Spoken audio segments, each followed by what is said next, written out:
Today's doodle celebrates Doris Pilkington Garamara, born Nugi Garamara, who was an award-winning Martu author. Doris' work recounts the experiences of the stolen generations and their reconnection with Indigenous Australian culture and identity. On this day in 2004, Doris Pilkington Garamara received a Western Australian State Living Treasure Award for her writing, which has enriched Australian arts and culture. The doodle artwork was illustrated by Warrumungu/Wambaya guest artist Jessica Johnson, who lives and works on Gadigal land. Doris's most renowned book, Follow the Rabbit-Proof Fence, details her mother Molly's remarkable escape from Moore River Settlement. Moore River Settlement was a camp for Indigenous people that were forcibly removed from their families as a part of assimilation policies. In 1931, 14-year-old Molly and her two young family members spent 9 weeks trekking 1,000 miles of harsh desert to escape. They traveled along a fence that stretched across Western Australia, knowing that their hometown, Jigalong, was on the northern end of the fence. The book concludes with Molly's return home, but she'd have to make the same journey years later when her family was forcibly taken to the Moore River Settlement once again.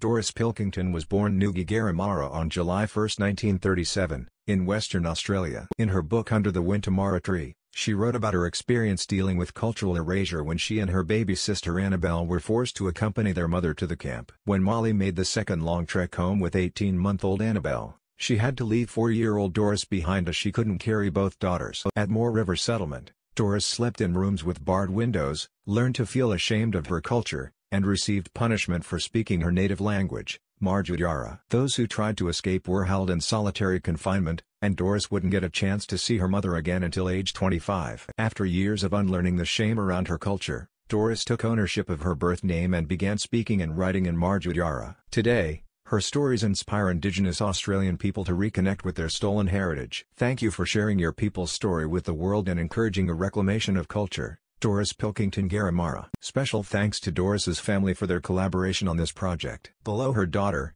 Bernadine Maria Pilkington, shares her thoughts on today's doodle and her mother's legacy. Our mother, Doris Pilkington Garamara, was the queen of our family. She instilled in each of us a strong work ethic, the strength to tackle any problem head-on, the importance of family, and to never give up. She achieved so much. Writer, journalist, mother, grandmother, great-grandmother, state living treasure, co-patron of Sorry Day Committee, mentor, and the list goes on. She left an important and enduring legacy to her family, friends, and the people of Australia. Our mum had a very dry and witty sense of humor and a cheeky personality. She would watch an afternoon soap called Bold and the Beautiful, and throw some very choice words at the TV. Mum was born prematurely under a Wintamara, or mulga tree, and fought to stay alive. She believed that her very survival had a purpose. Like, share and subscribe to Doodle Catalog.